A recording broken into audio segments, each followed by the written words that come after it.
Penny lived in the small town of Maplebrook, where the streets were lined with chestnut trees and every neighbor knew one another's name.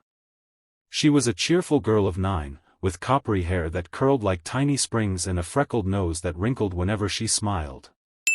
Her mother always said Penny had a heart that didn't know how to stay still. It wanted to help, to mend, to share, and to love in every way it could. Every morning, before school, Penny would tuck a handful of small things into her pocket: buttons, colorful ribbons, candies, and once, even a tiny pebble shaped like a heart. She never left home without filling that pocket, though no one really knew why.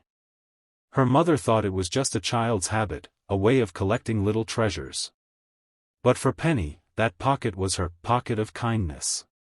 It started one cold morning when she saw Mr. Thompson, the grumpy old man who lived at the end of the street, struggling to carry his groceries. Everyone in town avoided him because he never smiled and often shooed away kids who played near his garden. But Penny didn't see his frown, she saw his trembling hands. She ran over, offered to help, and when they reached his porch, she pulled out one of her ribbons and tied it around the handle of his grocery bag. "Now you won't lose your grip," she said brightly. He stared at her in silence, but she just smiled and skipped away. The next morning, she noticed something strange. Mr. Thompson's porch had a pot of marigolds sitting on it. And tied to one of the flowers was a little note that read, "Thank you, Penny." From that day on, Penny began to fill her pocket not just for herself but for everyone she might meet. On Monday, she helped her classmate Sophie, who had forgotten her pencil during a math test. Penny quietly slipped one from her pocket, a shiny green one with a heart-shaped eraser. When Sophie turned to look at her with tears of relief, Penny only whispered, "It's okay," and gave her a quick grin. On Tuesday, she saw a tiny bird trembling under a park bench after the rain. From her pocket came the corner of her handkerchief, which she tore gently and wrapped around the bird to keep it warm until it could fly again.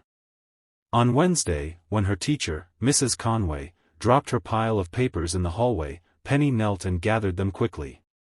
From her pocket, she offered a paperclip shaped like a star to hold the pages together. Mrs. Conway smiled and told her she had a gift for making bad moments better. By the end of that week, Penny's pocket had become something of a legend among her classmates. They started calling it Penny's Magic Pocket, and while she laughed at the name, she never corrected them. For her, it wasn't magic, it was kindness, tucked away in small, simple things. But not everyone understood. One afternoon, while playing at the park, a boy named Liam sneered when he saw her give a candy to a crying toddler who had dropped his ice cream. "You think you're some kind of hero or something?" he teased.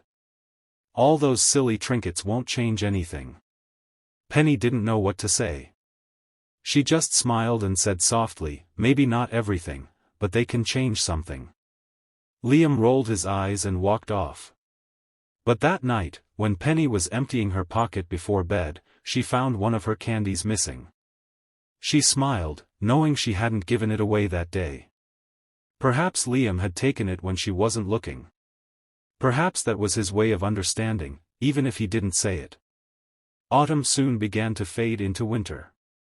The air grew colder, and the streets of Maplebrook were painted with the first whispers of frost.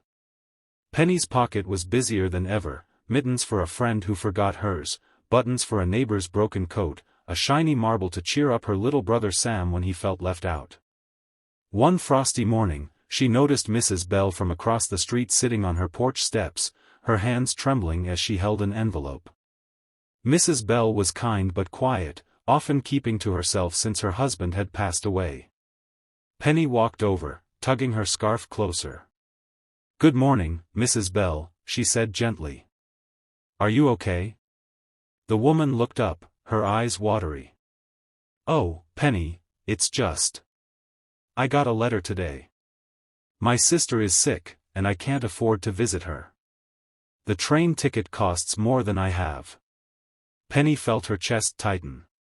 She reached into her pocket, but this time, all she had was a small silver button and a peppermint candy. She looked at them, then back at Mrs. Bell. Carefully, she placed the button in the woman's palm.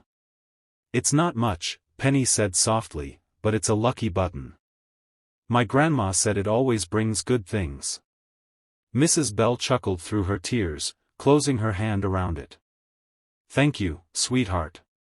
You have the kindest heart." 2 days later, Penny saw a taxi pull up to Mrs. Bell's house. She stood at her window and watched as the woman climbed inside, waving a train ticket in her hand. Later that week, when Mrs. Bell returned, she brought Penny a tiny snow globe with a note that read, "The button worked." Winter deepened, and Maplebrook was soon blanketed in snow. The air smelled of cinnamon, wood smoke, and pine. The whole town was buzzing about the winter festival, where there would be lights, carols, and a charity drive for families in need. Penny wanted to help, of course. She asked her mother if she could sell her old storybooks and trinkets to raise money for the charity stall. Her mother smiled and helped her set up a small table outside their home. Penny painted a sign that said, "A pocket of kindness, everything for a smile." For 3 days, people stopped by. Some bought books, some simply dropped coins in her little tin box. Others came just to talk. Mr. Thompson even donated a basket of apples from his garden. "You started this, young lady," he said, patting her shoulder. "Guess kindness really does spread." By the end of the festival, Penny had collected more than she expected. She gave every coin to the charity drive, keeping only one, a shiny copper penny. It reminded her of her name and of how even something small could hold big meaning. But the story of her pocket didn't end there. A week before Christmas, Maplebrook was hit by a heavy snowstorm. Schools were closed, and the streets were silent except for the crunch of boots. Penny and her family stayed warm by the fire, drinking cocoa. But as the wind howled outside, Penny thought of those who might not have a warm place to stay. She pulled on her coat, filled her pocket one more time, with candies, her last ribbon, and a folded note, and told her mother she was going to check on the neighbors. The snow reached her boots as she trudged through the streets. She stopped at Mr. Thompson's, at Mrs. Bell's, at Sophie's, all were safe and warm. Then, as she turned down Maple Street, she saw a man sitting on a bench near the park, shivering beneath an old coat. She'd seen him before, quiet, often sitting alone, feeding birds when he had crumbs. Without thinking twice, she ran over. "Sir, are you okay?" He looked up, startled. His face was thin, his beard dusted with snow. "Just waiting for the storm to pass, little one," he said with a weary smile. Penny frowned. "You shouldn't be out here. You'll freeze." He chuckled softly. "Don't worry, I'll be all right." But she could see that he wasn't. She reached into her pocket and pulled out her folded note. It was something she had written earlier that week, without knowing who it was for. "You are not forgotten.